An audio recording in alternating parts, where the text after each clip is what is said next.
안녕하세요 여러분, 도쿄미주식입니다. 지난 3개월 가까이 주가가 폭락을 거듭하면서 나스닥 지수는 24% 가까이 떨어졌고요. 단 일주일 만에 나스닥 지수는 다시 12% 정도 오르면서 하락 대비 절반 가까이가 순식간 회복이 되었습니다. Fear and Greed 지수는 15였다가 44로 단순히 회복해주기까지 했는데요.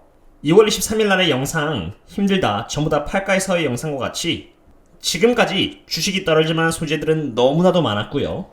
1926년 7월 1일부터 2020년 12월 31일이라는 기간 동안에 10%, 20%, 30%의 지수 하락이 있다고 해도 단 1년이라는 기간 안에 하락이 완전히까지는 아니더라도 대부분 회복했으며 일부러 마켓 타이밍을 재면서 샀다 팔았다를 반복하다가 장에 있어서 가장 좋았던 10일, 15일, 그리고 25일을 놓쳤을 때 대비해서 그냥 장에 머무르는 것만으로도 가장 높은 수익률을 보여줬다는 것을 과거 역사 데이터를 통해서 계속해서 보여주었습니다. 다들 공포를 느낄 때 투자를 해야 되고요. 다들 환호를 할 때 두려워해야 한다는 워렌 버핏의 유명한 말처럼 이렇게 주가가 폭락을 할 때 펀더멘탈이 강하고 재무 상태가 건전하며 미래전망이 밝은 기업을 대상으로 분할 매수를 하면서 평단가를 낮춰 나갔다면은 이렇게 지수가 반등을 해주었을 때 훨씬 빠르게 회복을 또는 수익을 경험하셨으리라 봅니다. 이번 영상에서는 어떤 기업들이 펀더멘탈이 강하고 재무 상태가 건전하며 미래전망이 밝은지를 점검해보고 그 전략을 재정비하는 시간을 가져보도록 하겠습니다. 그럼 시작하겠습니다. 그리고 이렇게 좋아요를 눌러주시면은 제가 꾸준히 채널을 유지하고 분석하는데 큰 도움이 되니 많은 도움 부탁드립니다.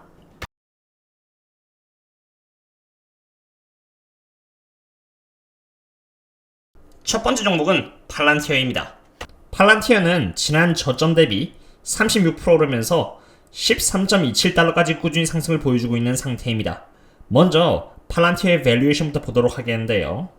팔란티어의 적정주가는 18.07달러로 여전히 약 36% 정도 저평가되어 있는 상태라는 것을 볼 수 있습니다.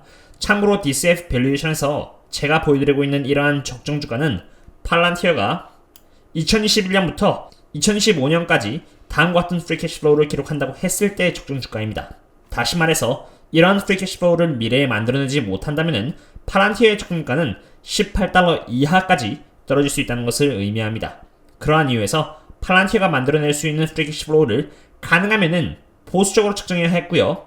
앞으로 금리가 오를 수 있는 부분까지 이렇게 감안하여 이와 같은 적정가를 산출해냈습니다.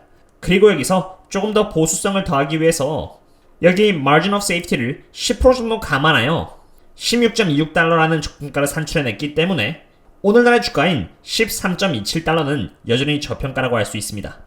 이러한 시나리오는 근데 반대로 만약에 팔란티어가 많은 사기업과 정부기관을 대상으로 수주를 한다면 이러한 프리 캐시플로우 이상으로 올라갈 확률 또한 충분히 있습니다. 지금 제가 보여드리고 있는 이러한 시나리오는 어디까지나 보수적인 프리 캐시플로우이기 때문입니다. 그러면 당연히 반대로 이 적정주가는 그 이상으로 올라가게 되겠습니다. 그럼 이제 또 다른 툴을 이용해서 팔란티어의 밸류에이션을 해보도록 할 텐데요. 지금 현재 팔란티어의 PS 멀티플은 14.91입니다.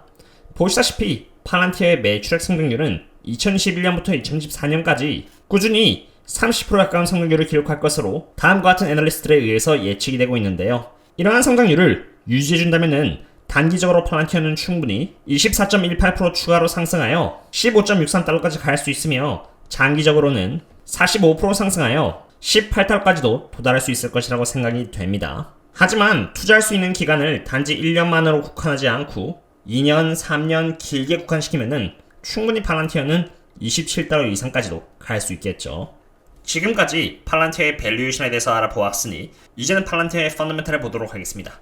팔란티어는 이처럼 2021년 4분기 기준으로 432.87밀리언 달러를 기록하면서 꾸준히 이렇게 우상향에 나가는 모습을 보여주고 있습니다. 그 다음은 그로스 프로핏인데요. 이 그로스 프로핏의 경우는 여기 매출액에서 원가 비용을 뺐을 때 나온 것을 바로 그로스 프로핏이라고 합니다. 팔란티의 경우는 2021년 4분기 345.30밀리언 달러를 기록하면서 이 또한 매출액과 마찬가지로 우상향을 하고 있다는 것을 볼 수 있습니다. 이러한 매출 총이익 그로스 프로핏에서 매출액을 나누면은 나오는 것이 바로 그로스 마진인데 이러한 마진율이 팔란티어가 얼마나 원가 비용을 잘 컨트롤하고 있는지 보여주는 부분이라고 봅니다. 여기 보시면 그로스 마진은 79.80%로 꽤나 높은 수익률을 보여주고 있다는 것을 볼 수 있습니다. 그 다음은 여기 영업이익을 보도록 할 텐데요. 이 영업이익은 여기 그로스 프로핏에서 R&D나 세일즈 앤 마케팅 부분을 뺐을 때 나오는 것을 바로 영업이익이라고 하고요.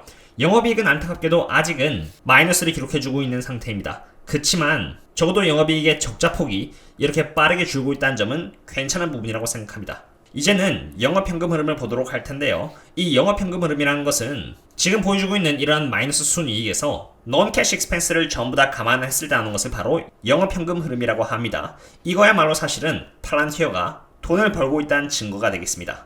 이러한 영업현금 흐름에서 캐펙스를 빼면 나오는 것이 바로 프리 캐시 플로우인데 팔란티어는 이미 프리 캐시 플로우가 플러스가 되고 있는 것을 볼 수 있죠. 팔란티어를 회계 장부라는 부분에서 봤을 때는 적자 기업이라고 볼 수 있겠지만 실제로 팔란티어는 현금을 만들어내고 있는 현금 흑자 기업이라는 것을 여기 영업현금 흐름과 프리 캐시 플로우를 통해서 볼 수 있는 것입니다.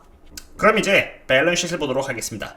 팔란티어는 2021년 4분기 기준으로 2.33빌리언 달러의 현금을 갖고 있고요. 단기 투자로는 234밀리언 달러를 투자하고 있습니다. 종합해서 보면은 팔란티어가 총 가용할 수 있는 현금은 이 두 개를 합쳤을 때 약 2.5빌리언 달러 정도가 갖고 있다는 것을 볼 수 있네요. 이제는 부채를 보도록 할 텐데요. 여기 non-current debt는 1년 이상이라는 기간 동안에 은행을 대상으로 해서 갚아야 되는 부채를 말하며 220밀리언 달러가 있다는 것을 볼 수 있습니다. 단기 부채인 current debt는 1년 이내의 기간 동안에 은행을 대상으로 갚아야 되는 부채를 말하는데 39밀리언 달러가 있네요. 이 두 개를 합치면은 약 260밀리언 달러가 부채라는 것을 볼 수 있고요. 갖고 있는 현금이 2.5빌리언 달러에 육박하므로 갖고 있는 현금으로 여기 있는 부채를 전부 다 갚는다고 해도 전혀 문제가 없다는 것을 이렇게 볼 수 있습니다. 그러므로 팔란티어의 재무 상태는 전혀 문제가 없겠습니다. 그러나 그렇다고 해서 꼭 좋은 점만 있는 것은 아닙니다. 팔란티어 주식을 들고 있는 기관의 비율은 약 31.82%인데요. 아마존이나 마이크로소프트, 마이크론, 테슬라와 같은 기업들 대비해서 여전히 적은 비율을 보여주고 있습니다. 마이크론의 기관 비율은 79%이고요. 마이크로소프트는 69%, 아마존은 58%, 구글은 77.57%, 심지어 테슬라는 41.38%입니다. 팔란티어의 기관 비중이 적은 이유는 물론 상장한 지 얼마 되지 않았다는 특징도 있지만 가장 큰 이유는 상장의 방식에 있습니다. 팔란티어는 월스트리트를 매개체 삼지 않고 직상장, 즉 다이렉트 리스팅을 했기 때문에 기관의 보유 비중이 극히 적은 것입니다. 기관보다 개개인의 투자자 비율이 높고요. 개개인 투자자 비중이 높기 때문에 약간의 악재만 나와도 쉽게 주가가 변동하는 모습을 보이는 것입니다. 물론 그 안에는 이렇게 공매도 비중 또한 무시할 수는 없겠습니다. 이러한 이유에서 앞으로도 팔란티어의 주가는 꾸준히 변동성을 보여줄 가능성이 높기 때문에 저라면 차근차근 장기 투자를 해야 할 것 같습니다. 그래도 그나마 다행스러운 점은 이렇게 팔란티어의 주가가 이렇게 하향으로 떨어져 갔을 때 기관들은 이처럼 팔란티어의 보유 물량을 10월 대비해서 50%나 늘리면서 공격적으로 매수하는 성향을 보여주고 있습니다. 이 또한 참고할 만한 부분이 되겠죠. 먼저 오늘은 팔란티어에 대해서 분석을 해보았습니다. 팔란티어 외에도 펀더멘털이 좋고 재무 상태가 좋으며 여전히 저평가이면서도 리스크 대비 미래 전망이 좋은 종목들이 있는데요.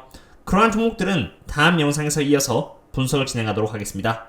참고로 팔란티어의 CEO가 주식을 매도하고 있다라던가 SBC에 대한 부분은 이미 과거 영상에서 입이 아플 정도로 다루었으니 여기에선 생략하도록 하겠습니다. 오늘의 분석은 여기까지 하도록 하고요. 그럼 다음에 이어서 또 진행하도록 하겠습니다. 그럼 다음에 또 만나요. See you later.